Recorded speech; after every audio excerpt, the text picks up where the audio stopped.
Muito bem. Eu estava assistindo novamente a belíssima trilogia de documentários produzida pelo Brasil Paralelo, né? Cujo título é A Primeira Arte. Então, dividido em três partes, eles procuram desenvolver uma linha da história da música no Ocidente bastante essencial e muito produtiva. Então, vai pegar desde os primórdios da música, em termos de ciência, em termos de experiência humana, até a mais primitiva, até os nossos dias, né? O atual estado da música, né? Terrível estado da música na atualidade, né? E na terceira parte desses documentários, né? A parte chama de dissonância, tem um capítulo especial para o rock. E nessa parte especial para o rock você tem lá um trecho que conta só, resumidamente, a história dos Beatles, né? E dos Beatles como banda musical e a sua influência cultural, né? Que basicamente projetou o nome rock para todo mundo e ao mesmo tempo tornou isso uma identidade, fez disso uma identidade cultural, né?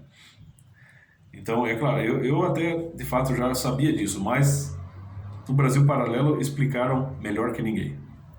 Uma página que eu recomendo, você quer entender bem o que é rock, eu indico o blog aqui do Simão Pessoa. E ele tem o que ele fala sobre os Beatles e o capítulo que ele faz à parte, né? Ele tem inclusive 2 capítulos especiais para os Beatles na sua história do rock. E ali ele também faz um apanhado geral bastante significativo. O que não quer dizer que você tem que ficar nos resumos. Eu detesto o resumo. Detesto conhecimento sumário. Acho que você tem que ir atrás. Ali ele é um bom começo, tá? Porque ele passa todas as referências e você pode também estudar, se você tem interesse, e montar um quadro, um panorama, né? Um mapeamento da história do rock, por exemplo, né? E a minha crítica aqui vai para os bitomaníacos, né? Então, logo após os Beatles estourarem no mundo todo, surgiu a bitomania. Tem até uma frase do George, né? Os Beatles estavam indo muito bem. Aí surgiu a bitomania e estragou tudo. Eu acho que ele tem razão. Então, os Beatles registraram álbuns, né? Gravaram músicas de grande qualidade em termos de cultura popular, né? Você não pode comparar Beatles com Beethoven. Você não pode achar, cara, que Beatles, né, estar acima de Beethoven, de Bach, de Chopin, de Mozart em termos de criatividade musical. Ah, mas não estão mesmo. Muito pelo contrário. Não fosse a influência desse passado, desses grandes músicos dos séculos anteriores, talvez até Beatles nem existisse. Talvez nem o rock existisse, né? O rock se enriqueceu muito com a música clássica. Então, mas sim, em termos de cultura de massa, em termos de cultura popular, Beatles, no meu entender, é a melhor banda. Eu nasci ouvindo Beatles e provavelmente vou morrer ouvindo Beatles. Não se pode dizer que eu seja um Beatlemaníaco. Eu acho a melhor banda nesses termos. Mas a minha coleção é bastante... Eu tenho uma coleção razoável aqui de discos e CDs. Muitos deles foram passados por pessoas muito queridas da minha família, em especial meu grande tio, que passou mais da metade da sua coleção. E é claro que, avaliando isso, eu escuto muita música, muito disco, muito CD. Em termos de cultura popular e cultura de massa, Beatles é a melhor banda. Mas Bach, Beethoven, Chopin, Vivaldi, Villa-Lobos, né? É assim, todos esses grandes mestres da música que antecedem a indústria fonográfica, não, esses são insuperáveis. Enfim, mas qual o problema dos bitomaníacos? No meu entender, eu acho que é uma coisa bastante clara, é a idolatria. Ou seja, não se consegue, por exemplo, Um cara é fã de Beatles, ele se identifica com os Beatles, ele por algum motivo, Beatles mexeu com ele e ele se identificou com isso e basicamente a casa dele é um templo de adoração dos Beatles, né? Isso existe muito. E inclusive canais brasileiros aqui você percebe isso. E o que ocorre com alguns desses tipos, desses caras que dão as suas caras aqui? É que chega num ponto de, vamos dizer, um ponto de idolatria que o cara, ele basicamente assim, ele se sente o único com o direito de criticar os Beatles, porque ele respira Beatles, então ele estuda. Por exemplo, ele estuda tudo de Beatles. Mas daí fica é aquela coisa até, não sou fã do Reinaldo Azevedo, mas ele disse uma vez uma coisa muito precisa, ele fez uma vez uma crítica muito precisa, muito cirúrgica a respeito do Dr. Drauzio Varela. Ele disse assim: Dr. Drauzio, você entende muito de tratamento de cânceres, de tumores, mas você não entende nada de pessoas. O mesmo eu digo para muitos dos bitomaníacos brasileiros, né? Vocês entendem muito de Beatles, mas vocês não entendem de realidade. Aqui se estuda, meu filho. Aqui nós gostamos de Beatles, mas não é só a realidade, não se reduz a isso. Beatles para nós não é o único ponto convergente da história da humanidade. Por exemplo, aqui se estuda isso aqui, né? Livros bastante profundos, bastante relevantes sobre a história dos Beatles. Aqui, por exemplo, você tem esse aqui que é um dos mais antigos, né? Sobre a história dos Beatles. Esse é clássico, né? Mas também aqui se estuda Pink Floyd, aqui se estuda Nirvana e também aqui se estuda coisas muito mais importantes que isso. Se estuda Shakespeare, aqui se estuda as Revoluções com Alex de Tocqueville, entre outras coisas. Aqui, ó, para os bitomaníacos que adoram a Inglaterra, que acham que Inglaterra é só Beatles, tá aqui, ó, uma boa dica de um filósofo britânico, Roger Scruton, que era músico e que faz altos elogios aos Beatles, né? Outro escritor britânico que os bitomaníacos poderiam ler, Chesterton. Cara, eu sou muito fã de Beatles, mas Beatles perto de Chesterton não é nada, entendeu? Então, no meu entender, é este o problema. É que o cara, ele canaliza tudo para uma determinada cultura ele se fechou numa gaiola, né, trancou a chave e tacou a chave fora, tacou a chave para longe da gaiola. O professor Olavo, ele explica muito bem, né? Acho que é uma das pessoas que melhor definiu a palavra cultura. A cultura ou serve para ampliar a sua visão da realidade ou ela pode te acorrentar. Você pega alguns canais de bitomaníacos aí, você consegue perceber a diferença? Você acha que um cara que, por exemplo, tinha lá o tal do Beatles School, né, que é um cara que inclusive ficou todo escaldadinho comigo, é uma polêmica que o professor Olavo abriu sobre os Beatles há uns 2 anos atrás, ele gerou mais polêmica, né? Mas de fato ele falou muitas coisas que procedem. O Olavo também já fez elogios aos Beatles, mas ele também fez essa crítica, uma crítica bastante pungente. E esse cara, esse da Beatles School, canal Beatles School, para mim é mais uma Beatles Church, né? Ele ficou indignadíssimo com o que o professor Olavo falou, como se as pessoas não tivessem direito de criticar, né? Tipo assim, ele erigiu um termo, esse cara aí, da Beatles School, ele erigiu um altar para a bitomania. Aquilo é sacrossanto, você não pode tocar naquilo, né? É um cara que, inclusive, ele diz que tem nojo de mencionar o nome da pessoa que assassinou o John Lennon, Mark David Chapman. Você pode falar o nome de Hitler, pode falar Lenin, Stalin, Mao Tse-tung, Pôncio Pilato, não pode falar o nome do cara que assassinou o John Lennon. Entendeu? Você percebe que a hierarquia na cabecinha desta pessoa já foi pro beleléu? Você percebe que essa pessoa já está um pouquinho fora da realidade? Né? Eu não sei se isso é um julgamento moral leviano da minha parte, mas é um troço para mim que é sério, meu. É um problema clínico, é cognitivo. Né? E esses caras, quando eles estão falando de Beatles, já que o cara respira só Beatles 24 horas por dia, o que acontece? Então, certamente ele sabe que os Beatles não são tudo isso que se conta. Existem falsificações, existe muita, assim, uma literatura toda que puxa saco, muitas vezes, para ganhar, para vender. Né? Você pega o projeto Anthology, que saiu alguns anos atrás, você tem um livro Anthology. Você vê que é um livro que ele não conta muito. Ele é muito superficial ao né, delinear a história dos Beatles ali, a trajetória. Mas o livro, ele é muito bonito, porque ele tem muitas fotos inéditas, fotos de boa qualidade. Então ele é um livro legal para os Beatlemaníacos, como eu, assim, né, no meu nível. Por isso, traz essas novidades em termos de imagem, mas em termos de história, ele é feito para vender.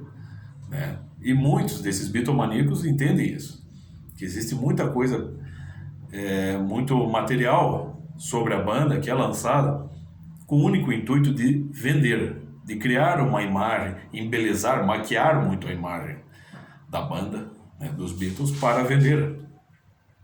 E são difíceis, né?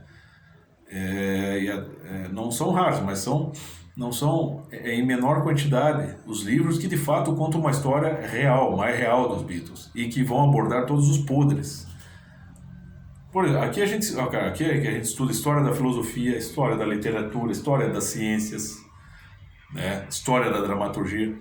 Você pega lá na história da filosofia, você tem Olavo de Carvalho, Mário Ferreira dos Santos, contando a história da filosofia, Karl Jaspers, Julián Marías, um grande filósofo espanhol, ele tem um volume sobre a história da filosofia que é maravilhoso. O Giovanni Reale, entre outros. E todos eles são basicamente uníssonos, unânimes. Mais de 80% da história da filosofia ela é negativa. Ela é feita de rupturas com a verdade. Você vai pegar desde Sócrates, Platão e Aristóteles, que sim, estavam, né, cujos projetos filosóficos sim se dirigiam à verdade ao longo do tempo. Você vai passando já no pós-Idade Média, onde ainda se preservava muito da busca pela verdade, com os escolásticos, você tem René Descartes, que já faz uma ruptura com a realidade, pregando dualismo. Mais tarde vai ter David Hume, e vai ter o Immanuel Kant, que faz outra ruptura. Um pouco mais adiante, Voltaire e Jean-Jacques Rousseau vão fazer outra ruptura que vai suscitar a monstruosidade que é a Revolução Francesa. Meio século depois, tem lá o Karl Marx, fazendo uma outra ruptura monstruosa, criando o comunismo, que vai gerar os monstros, a União Soviética, a China maoísta, a Cuba, a Albânia, o leste europeu. Você tem o próprio Nietzsche, que é um sintoma do homem moderno, o cara que é basicamente um antifilósofo. Então você pega no conjunto a história da filosofia, a maior parte dela é negativa, mas você tem que conhecê-la. Então se você vai pegar a trajetória dos Beatles, você tem que entender que é muito provavelmente, você vai entender a história dos Beatles para valer, muito provavelmente, você vai chegar, não é que você vai chegar à conclusão, você vai chegar à intuição de que a maior parte dela é negativa.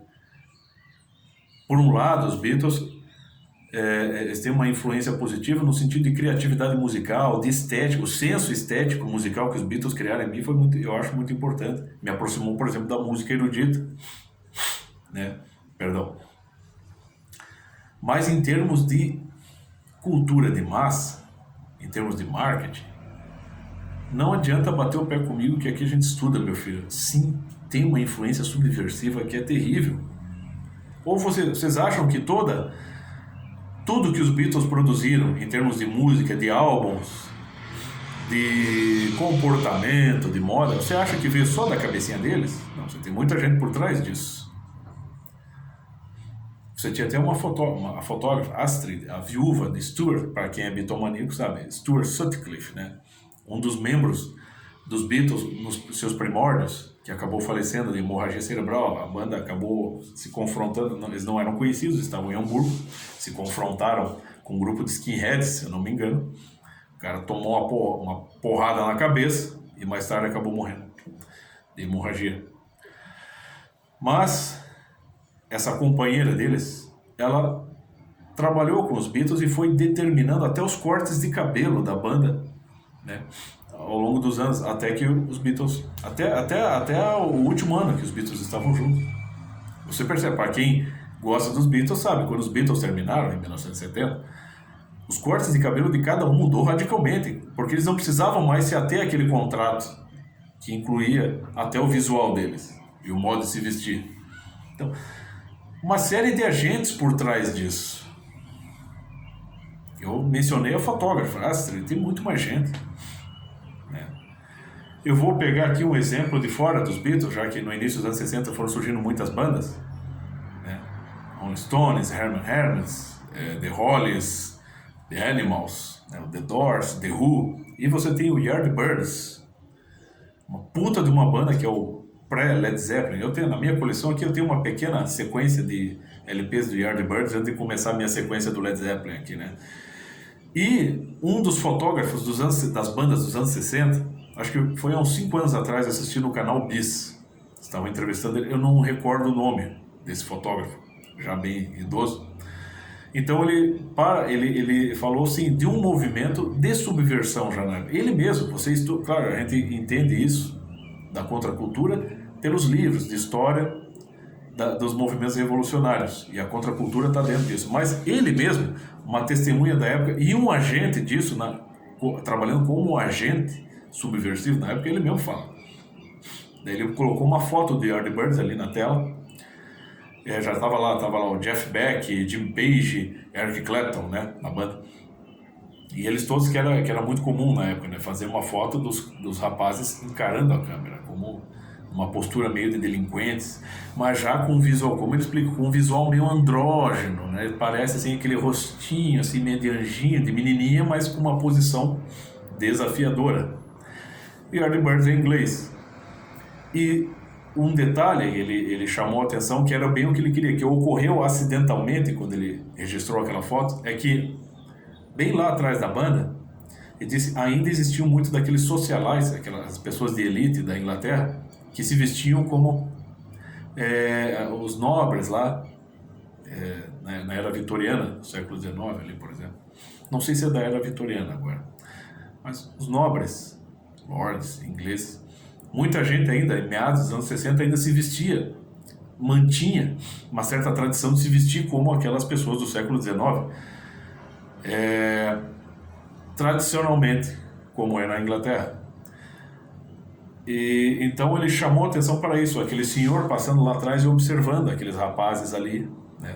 Então aqueles rapazes todos com um visual totalmente diferente, roupas diferentes, tudo, né, diferente daquela tradição, por exemplo, indumentária e dos costumes da Inglaterra, né? Posturas bastante hostis, querendo demonstrar uma postura bastante hostil ou desafiadora para a sociedade, inteiramente moderna, com um visual que não é nem meio homem, nem meio mulher, sabe, uma coisa andrógena.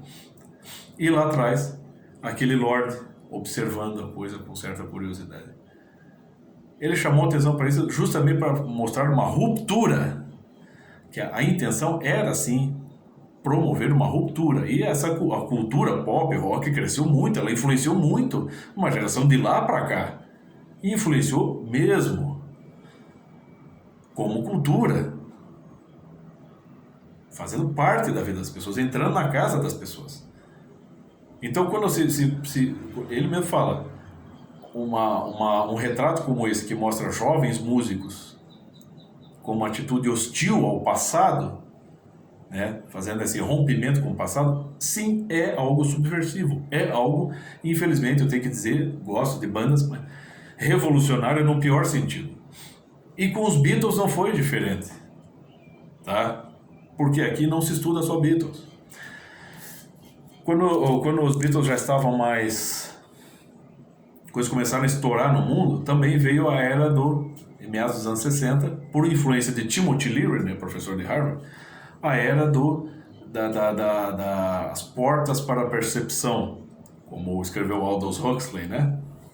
A era da experiência com os alucinógenos, com as drogas, no sentido de aquela ilusão de se atingir, né, a realidade transcendental pelo uso de drogas, né, que na verdade é uma ilusão. Então, toda essa moda lisérgica, toda essa moda do LSD, essa moda de ver um mundo com outras cores, um mundo diferente daquele mundo cinzento, né? Essa expressão é do meu pai, de ver um mundo num patamar meio estratosférico, né? Junto com toda essa moda aí, que já a psicodelia chegando, o uso de drogas, né? Essa ruptura com o passado. Aí os Beatles lançam esse álbum que é maravilhoso, que é o Rubber Soul, né? O detalhe para o encarte, né? Como é que foi feito? Esse encarte, ele saiu numa cagada, né? Eles estavam testando algumas fotos para fazer o frontispício da capa do LP, do álbum, e essa foto ela saiu esticada, que é o que depois, vamos dizer, tecnicamente, sugeriu o nome do álbum, Rubber Soul, alma de borracha, porque estica, né? Mas é óbvio, se você estuda um pouquinho, cara, você vai perceber que é óbvio que isso aqui, sim, essa foto, por mais legal que seja, ela está mostrando o quê? Uma realidade distorcida, como era a moda na época. Todo mundo puxando o seu baseado, todo mundo puxando o seu LSD, o seu ácidozinho, para ver a realidade. Tem até aquele que você pega, sabe o clipe do Rolling Stones, saiu, acho que nos anos 90, que eles gravaram Like a Rolling Stone, do Bob Dylan. Não sei se você lembra, assistam o clipe, que aparece uma moça que ela está assim caminhando, ela está meio alucinada de droga, e você vê que a imagem ela está toda assim, sendo esticada para lá e para cá, ela está meio assim perdida. É isso aqui. Entendeu? Um dos caras que mais entende de rock aqui no Brasil, que é o Simão Pessoa, né? Tem até o blog dele, Curso Intensivo do Rock, procure lá, que você estude, né? Rompa um pouco essa cúpula aí de bitomaníaca e vá ler um pouco mais, se inteirar um pouco mais da história do rock, né? Para além também das fronteiras do próprio rock, perceber que o rock está inserido num contexto que é muito mais amplo, do qual ele é só uma espécie até de laboratório, experimentação. Então, ele tem um capítulo à parte para os Beatles ali, né? Ele até faz 2 capítulos só para os Beatles. E acho que ele viajou para a Inglaterra naquele período, que ele era jovem lá, né? E ele explica que era muito comum na Inglaterra, né, em meados dos anos 60, quando saiu o Rubber Soul e saiu essa outra pérola dos Beatles, que é o Revolver, que são álbuns, sim, da fase mais, né, a fase lisérgica dos Beatles, vamos dizer assim, né? E ele diz que era muito comum festinhas em muitas casas, né, na Inglaterra, né, os pais estavam ausentes, festinhas ao som de Revolver e Rubber Soul, e muito LSD e muita maconha. Era comum isso, ele falou, porque era a música se combinando com o movimento, com a identificação com o movimento que tinha surgido lá nos Estados Unidos, com o Timothy Leary e com os Beatniks, que chegava na Inglaterra. Tem até um livro acho que Davi Noebel, também fala sobre os Beatles, e ele explica que os Beatles, sim, eles trouxeram a bandeira Beatnik para a Inglaterra. Então, era a música se combinando com uma moda, com um estilo de vida, com determinados costumes. Sim, os Beatles fazendo parte de um processo revolucionário. Sim, e isso é negativo? Sim, não adianta ficarem escaldadinhos, não, bitomaníacos. Aliás, eu percebo que muitos bitomaníacos aí, eles resvalam muito para a esquerda, né, para o socialismo, né, as ideias revolucionárias. Beleza. Se vocês gostam tanto de esquerda, gostam de comunismo, vocês deveriam pelo menos estar atentos à frase de um grande escritor comunista, que é o José de Saramago, escritor português. Ele assistia sempre, ele diz que gostava, tem um documentário que ele fala, ele sempre frequentava um teatro lá em Portugal, e ele achava bonito a disposição das cadeiras, do palco, da cortina, né, daquele espetáculo, ele gostava. E um dia ele decidiu, ele queria ver o que tinha por trás daquilo, os bastidores daquilo. Então ele pegou um dia que não havia nenhuma peça a ser exibida, o teatro estava aberto para manutenção, ele entrou lá, pediu permissão para o pessoal da manutenção e passou para além das cortinas do palco e foi ver todos os bastidores, verificou tudo, as portas, as salas, né, enfim, toda aquela estrutura que estava por trás do palco, para entender como é que aquilo funcionava. E aí ele coloca aquela expressão maravilhosa, que eu acho maravilhosa: para conhecer as coisas, há que dar-lhes a volta. Que é uma atitude que está em toda boa filosofia. Então esses caras deviam fazer isso, deviam sair um pouco, perceber que a Beatlemania, que os Beatles, assim como todas as outras bandas, estão inseridas num contexto muitas vezes revolucionário que transcende eles próprios, e que eles são só pecinhas disso. O próprio John Lennon, uma das últimas entrevistas do John Lennon, antes de ser assassinado, ele fala isso, né? Vocês, Beatlemaníacos, gostam de ouvir sempre a voz do John Lennon. Eu adoro ouvir a voz do John Lennon. Ele é o meu Beatle preferido. O John Lennon é meu Beatle preferido justamente porque ele foi passando por um sucessivo processo de maturidade. E no fim, pouco antes de ser assassinado, ele já estava basicamente se convertendo ao cristianismo. Daquele cara que desafiou a igreja nos anos 60, com os Beatles vão ser mais populares, estão se tornando mais populares que Jesus Cristo, porque sim, tinha chegado num grau de idolatria terrível. Estava lá um homem se convertendo. E ele mesmo fala, você lembra daquela entrevista que ele está falando em inglês? Ele fala, nhê, nhê, nhê, nhê, nhê. O que ele estava falando? Ele estava criticando todos os artistas, toda a classe artística da época. Só ficaram de nhê, nhê, nhê, nhê, nhê, não fizeram nada por ninguém, não ajudaram ninguém. Foi só um bando de idiotas. Eu fui mais um idiota útil nesse processo. Ele estava desiludido com aquilo, então ele estava amadurecendo. Coisa que o Sir Paul McCartney até hoje não amadureceu. Está lá com o seu ambientalismo, né? Essa coisinha oca e inútil do ambientalismo de Sir Paul McCartney. Ele é músico. Ele não está respondendo, ele não sabe responder qualquer questão filosófica, religiosa, política, nada. Ele só responde pela vocação dele, né? Mas quer meter o pezinho em coisa, né? Não vá aos sapateiros além das chinelas, né? Então todas as bandas estavam, nos anos 60, estavam imersas, mergulhadas nesse processo revolucionário. Sim, um processo de revolução cultural, como o Olavo explica na Revolução Gramsciana. E todas as bandas estavam entrando nessa coisa, né? De meados dos anos 60 para diante, você tem muitos álbuns ali induzindo, vamos dizer assim, pelo menos insinuando isso, uma visão mais um tanto entorpecida da realidade. Você pega aqui o primeiro álbum, vou pegar em CD, porque o vinil tá difícil de pegar lá agora. O primeiro álbum do Pink Floyd, ele já dá essa ideia, né? Piper at the Gates of Dawn, ele já dá essa ideia de uma visão meio alucinada. Mas você quer saber um cara que realmente fez da música um laboratório, mas que o cara é um mestre, é um gênio, e eu vou fazer um vídeo só para ele, é o Sr. Frank Zappa, né? Cara, Frank Zappa era muitíssimo, é o cara mais radical dos anos 60, o cara mais radical daquela geração, e é um cara que, no meu entender, entendia mais de música que todos eles. Esse é uma peça do Sr. Frank Zappa, no caso da sua banda Mothers of Invention. Esse aqui é o álbum, belíssimo álbum, Uncle Meat. E aqui é basicamente só experimentação, né? Ele tem muitos outros álbuns que antecedem a esse, né? Ele é o cara que cria a música eletrônica, os mix.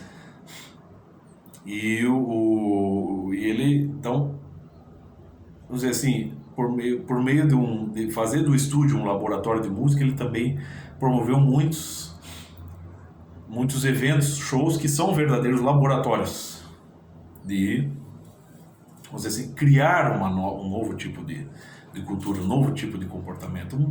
No caso, um comportamento até vamos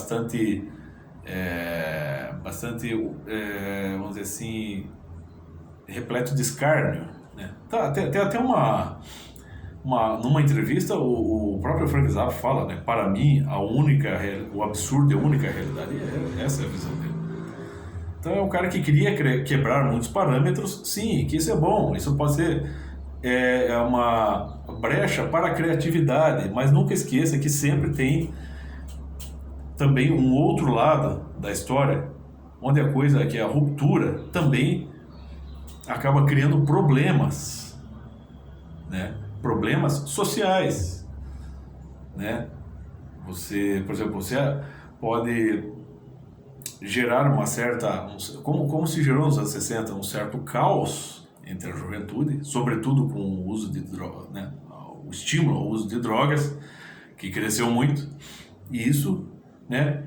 Você destruiu muitas vidas ou desviou muitas pessoas daqueles valores que não deveriam ser abandonados.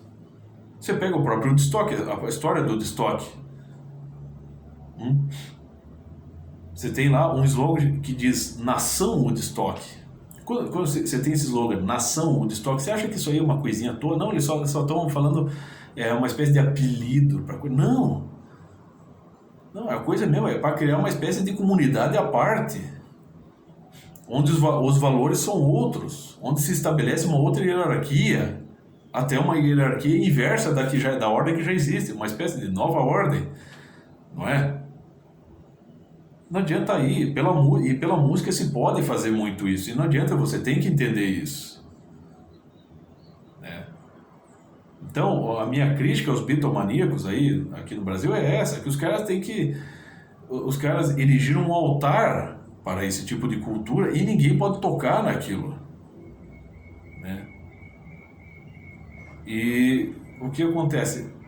A tentativa de se justificar aquilo, porque as críticas que esses caras fazem, esses bitomaníacos fazem aí, os Beatles são críticas muito triviais, eles ficam apontando para defeitos de personalidade, ao defeito do Ringo, do John, do Paul, do